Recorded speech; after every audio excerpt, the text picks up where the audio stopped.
El tema de mi conferencia es entendiendo a Martyn Lloyd-Jones, así que no pretendo ser en gran parte biográfico, en parte porque algunos de ustedes tendrán un resumen de su vida en sus mentes,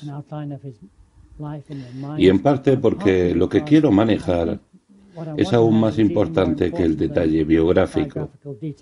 Pero en una palabra, nacido en 1899 a fines de ese siglo, cuando tenía 14 años el negocio de su padre lo puso en dificultades y su padre se fue a Londres en busca de trabajo. Lloyd-Jones y la familia fueron con él.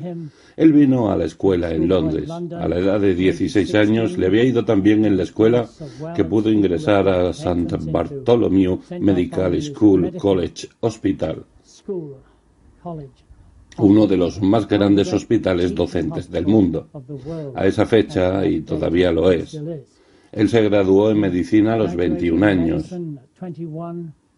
Llamó la atención de Sir Thomas Horder, que era el médico del rey.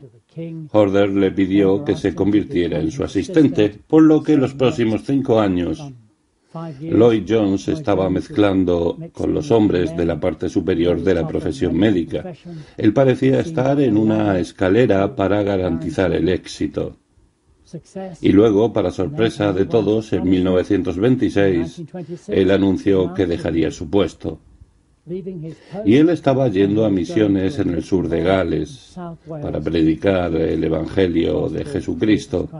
Se casó ese mismo mes, en enero de 1927, cuando comenzó su ministerio en el sur de Gales y estuvo allí durante 10 años. Y luego, en 1938, Campbell Morgan lo invitó a la capilla de Westminster, en el corazón de Londres. Él estuvo allí durante 30 años. Terminó su ministerio en el mismo mes. John MacArthur comenzó su ministerio aquí en febrero de 1969. Dios le otorgó otros 12 años importantes, porque antes de esa fecha Lloyd-Jones había dado muy poca atención a los libros. Creo que nunca escribió un libro en su vida. Pero gracias a Dios se grabaron los sermones, y en los siguientes 12 años muchos libros fueron realizados. De alguna manera editados y luego salieron al mundo. Hubo excepciones. Su libro El Sermón del Monte se publicó anteriormente en 1959-60 y en mi opinión ese es un punto de partida. Si no has leído El Sermón del Monte de Lloyd-Jones, haz que ese sea un punto de partida. Ese es el esbozo de su vida. Murió el 1 de marzo de 1981. Quiero hablar sobre entendiendo a Lloyd-Jones. Después de haber sido un predicador durante más de 50 años, no pudo predicar más cuando su salud se debilitó cerca del final. Un día un visitante vino a verlo y para animarlo le dijo: debe ser una decepción que ya no puedas predicar. De ninguna manera, dijo, de ninguna manera. No viví para predicar. Ahora esa declaración es la clave para entender a Lloyd-Jones. No viví para predicar. ¿Para qué él vivió? Bueno, él creía que todo cristiano debería vivir por algo mucho mayor que la predicación o cualquier otro trabajo. Él dijo: una vida en comunión con Dios es lo único digno de ser vivido. Ser reconciliado con Dios para vivir en su presencia es un privilegio mucho mayor que cualquier trabajo que hagamos para Él. Y con frecuencia él citaba a los hombres más jóvenes las palabras de nuestro Señor cuando los discípulos regresaban gozosos, de que incluso los espíritus habían sido sometidos a ellos. Y nuestro Señor les dijo: no os regocijéis en esto, sino en que sus nombres están escritos en el cielo. Conocer a Dios es vida eterna. Nuestro trabajo es importante, nuestro trabajo es un gran privilegio. Pero, hermanos, nunca debemos hacer que eso sea mejor. No viví para predicar. Bueno, realmente el tema de mi discurso en esta mañana es que para entender a Lloyd-Jones debes comenzar con Dios. Y si comienzas con Dios, eso significa que debes comenzar con la teología. Teología significa, ¿no es así?, hablar sobre Dios. Hay una cita de Lloyd-Jones que frecuentemente se repite y que la escuchaste o la viste. Él dice, la predicación es teología que llega a través de un hombre que está en llamas. Pero cuando se expone esa declaración, el énfasis generalmente está en el hombre y en el fuego. Pero eso no es lo que Lloyd Jones hizo hincapié. Es teología que viene a través de un hombre que está en llamas. Hay libros sobre Lloyd Jones y fue uno de tamaño bastante grande, publicado recientemente. Y mi gran objeción es que la teología casi no existe en ese libro. Eso es una exageración, pero no hay atención a ello, no hay concentración. En un momento uno de los escritores da una advertencia y él dice que Lloyd Jones leyó la historia desde una sólida base calvinista. Eso pretende ser una advertencia. No te dice si él piensa que el calvinismo es verdadero, falso o si es bíblico. No le interesa, hay demasiado de eso. La pregunta es, ¿cuál fue su teología? ¿Por qué era tan importante para él? Y era vital para él porque él creía, como deberíamos creer todos, que el mensaje es mucho más importante que el mensajero. Detalles sobre la vida de Lloyd Jones, prepare sermones muy interesantes. Pero en realidad lo que él creía y cuál era su teología era mucho más importante. Es realmente la clave para entender a Lloyd Jones. Cuando él era estudiante de medicina, aprendió ese principio elemental de que un médico cuando ve por primera vez a un paciente no tiene que mirar los detalles particulares que el paciente pueda mencionar, sino mirar a la persona en su totalidad, mirar el panorama general, comenzar con eso, lo mismo con su vida o la vida de otros cristianos. Mira el panorama general y con Lloyd Jones un panorama general era lo que él creía acerca de Dios.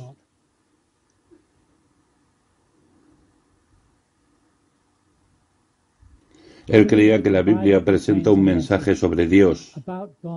Y ese Dios, ese mensaje debe ser fundamental para todas nuestras predicaciones. Y el mensaje es que Dios, para su propia gloria y para la salvación de los pecadores, tiene el propósito de salvación para una gran multitud. Él lo planeó, lo determinó su éxito. Se trata de dar vida eterna. El Dios que no puede mentir, lo prometió desde antes de que el mundo comenzara. Ese es el punto de partida. Permítanme darle esta cita de Lloyd Jones. La soberanía de Dios y la gloria de Dios es donde debemos comenzar. Y todo lo demás surge de aquí. Si no fuera por la gracia de Dios, no habría esperanza para el mundo. El hombre es una criatura caída con su mente, en un estado de enemistad hacia Dios. Es totalmente incapaz de salvarse a sí mismo y de reconciliarse con Dios. Todos se perderían si Dios no hubiera elegido a algunos para salvación. Y eso incondicionalmente. Es solamente a través de la muerte de Cristo que es posible que estas personas sean salvas. Y no verían ni aceptarían esa salvación si Dios, a través de su gracia irresistible en el Espíritu Santo, no hubiera abierto los ojos y los persuadiera a aceptar la oferta. Incluso después de eso, es Dios quien los sostiene y evita que ellos caigan. La Iglesia es una conexión de los elegidos de Dios. Entonces mi argumento es si la gente pasa por alto la teología de Lloyd Jones y simplemente comienza a hablar sobre su vida, esto y aquello, se están perdiendo lo más importante. Esta es la clave. Ahora es muy posible que alguien que no esté presente aquí, alguien podría objetar esta afirmación y decir, bueno, he leído a Lloyd Jones y no lo encuentro hablando del calvinismo. No entiendo cómo puedes decir que es clave su pensamiento y teología. Y el error es que Lloyd Jones no creía en el uso de etiquetas y no estaba realmente muy contento con las personas que siempre ostentaban sobre cuáles eran sus etiquetas. Es cierto que frecuentemente no usaba la palabra calvinista, pero lo que esas verdades representan estaban en el centro de su vida y de su corazón. No mucho antes de su muerte él dijo, finalmente nada importa, sino el hecho de que estamos en las manos de Dios. Nosotros y nuestras obras son nada. Es Él eligiéndonos antes de la fundación del mundo. Eso importa. y Él nunca nos dejará ni nos abandonará. Esto era lo más importante para Él. Ahora, ¿cómo Él llegó a esa teología?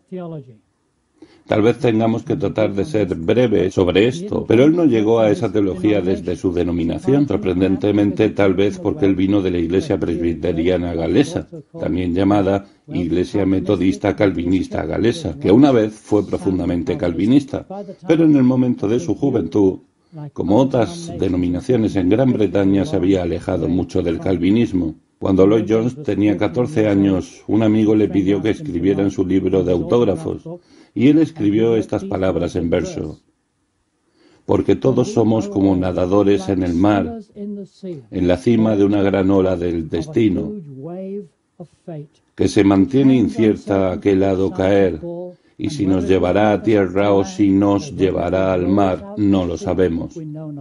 Eso es lo que escribió palabras del poeta Browning. Tenía 23 años antes de que esa creencia fuera invertida en medio de su trabajo médico, codeándose con estos grandes y poderosos hombres. El Hospital San Bartholomew fue una especie de centro del racionalismo, de la evolución. La ciencia era reina, casi adorada, y esta era la atmósfera en la que él vivía. Pero cuando cumplió los 23 años, se enfrentó a un problema que la ciencia no podía comenzar a responder, que es el problema de ¿qué haces con la culpa, el egoísmo, la codicia, el orgullo, la envidia, la lujuria? Él podía ver estas cosas en los colegas y luego cada vez más en sí mismo. Y Dios lo convenció de pecado a la edad de 24 años. Se convirtió en un verdadero cristiano. Él había sido miembro desde que tenía 14 años, pero ahora ingresó en la vida real. Le encantaba la medicina, pero la idea que prevaleció con él finalmente fue: ¿de qué sirve sanar los cuerpos de las personas si toda la eternidad de ellas va a ser de miseria y desgracia? Él sabía muy poco de la predicación del Evangelio. ¿Qué estaba sucediendo? Nació en su corazón que Dios lo estaba llamando al ministerio del Evangelio. Fue una gran lucha. Él perdió mucho peso antes de decidir que Dios lo estaba llamando a predicar. Esa fue la decisión. Como ya dije, luego comenzó a predicar en el sur de Gales en 1927.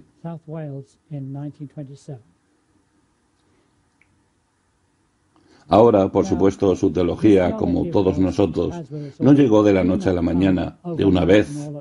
Él maduró y creció como un joven cristiano. Anteriormente estaba leyendo algunos de los puritanos y luego en 1929 descubrió en una librería de segunda mano las obras de Jonathan Edwards. Eso fue un avance. Luego en 1932 algunas de las obras y que comenzaron a publicarse de Benjamin Warfield. Warfield, él dijo, le dio una profunda impresión de la gloria y la maravilla de la gran salvación que disfrutamos. Así que sus creencias maduraron y se establecieron a mediados de la década de 1930 y lo llevaron a muchas dificultades porque estas creencias y estos autores, en modo alguno, eran los autores populares de la época, incluso en la Iglesia. Eran hombres de ayer, fueron en gran parte olvidados. Uno de los periódicos en Gales llamó a Lloyd Jones uno de los últimos predicadores calvinistas.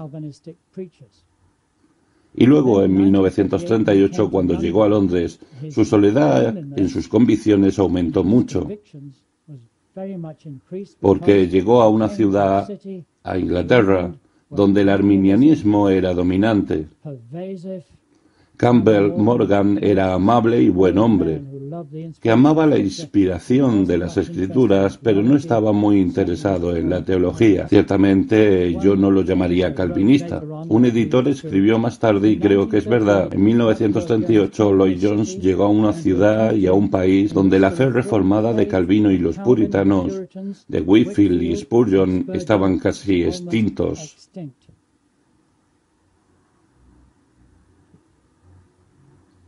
No fue fácil para Lloyd Jones y parte de su pensamiento fue, bueno, no estaré aquí por mucho tiempo. Le dijo a Campbell Morgan que probablemente solo estaría allí por 6 meses más o menos, pero en la providencia de Dios él estuvo allí durante 30 años, como ustedes saben, y en esos 30 años fue llamado a estar en las manos de Dios, y eso significa introducir un cambio poderoso que afectaría a muchas vidas en el mundo de habla inglesa.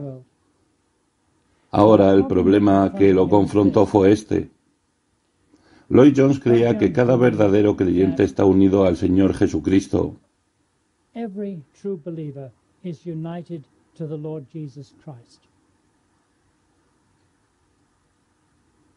Y por lo tanto, si una persona es cristiana, ya sea que su comprensión sea débil o fuerte, debemos estar juntos. Y él sabía que una persona podría tener una gran comprensión y tal vez ni siquiera ser cristiana en absoluto. Por lo tanto, su actitud hacia las personas que no sostenían todo el consejo de Dios nunca fue algo de alejamiento. Si una persona es cristiana, es mi hermano y mi amigo. Esa fue su convicción de toda la vida. El problema era cómo podía, creyendo lo que él creía, cómo él podía trabajar, combinar dentro del evangelicalismo inglés, que era tan indiferente con algunas de las grandes cosas que él creía.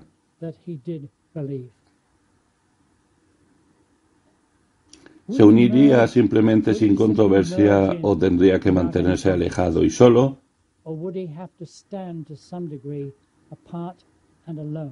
Y luego tuvo que elegir lo último, no porque sí quisiera estar solo, sino porque sus convicciones eran sólidas.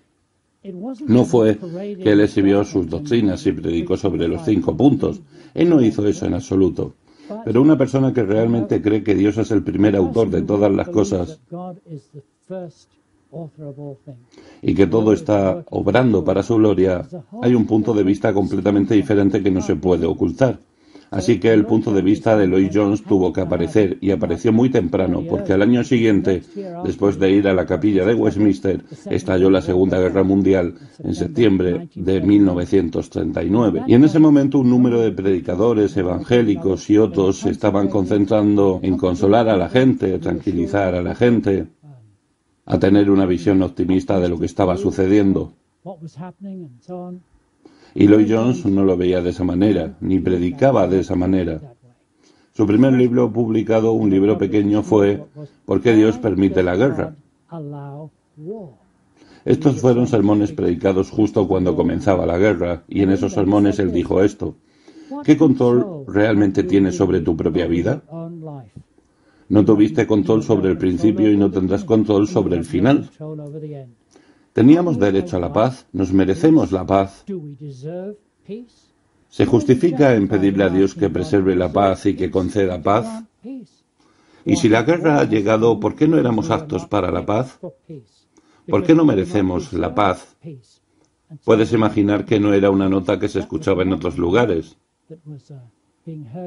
y que vino de esta convicción dominante: Dios está reinando. Esto no fue un accidente, Dios reina sobre todas las cosas. Ahora avanzando, habiéndome perdido un poco, había 3 grandes razones por las que él no podía simplemente unirse cómodamente con el evangelicalismo moderno en Gran Bretaña, y quiero darle esas 3 razones. La primera fue que él no aceptó la visión de la predicación del Evangelio.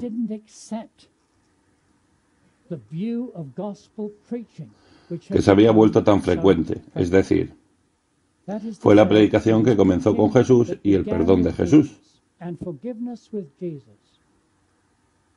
A eso se agregó felizmente la creencia en la inspiración de las Escrituras. Estoy hablando de verdaderos evangélicos. Pero en ese punto se detuvo. Otras creencias eran secundarias. Y nunca consideramos asuntos de controversia. La convicción de Lloyd Jones era que el Evangelio es el Evangelio de Dios. Comienza con Dios. Escúchalo. Permítanme recordarles solemnemente esto: el Evangelio de Jesucristo no comienza ni siquiera con el amor de Jesucristo, comienza con Dios. No sirve de nada ir a las personas y decir ven a Jesús o ven a Cristo. Ellos dicen a nosotros nos da lo mismo. ¿Por qué? porque nunca han visto ninguna necesidad de Él.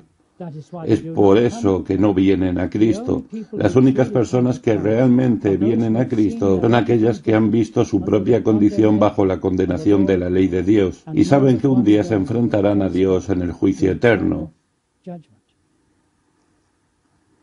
Ahora, lo que sucedió en un escenario más amplio fue que la convicción de pecado y el temor de Dios se habían convertido en rarezas, y se dedujo eso. Había algo en la cultura actual que inhibía la convicción de pecado, y por lo tanto sería mejor presentar el Evangelio más en términos de la oportunidad que brinda a los oyentes para obtener felicidad y satisfacción y encontrar un amigo en Jesucristo.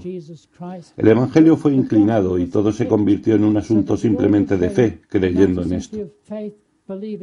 El arrepentimiento se extinguió, el juicio de Dios se extinguió, la ley de Dios se extinguió. Era un asunto de que el Evangelio atiende nuestra satisfacción. Así que realmente fue presentado en términos de interés propio.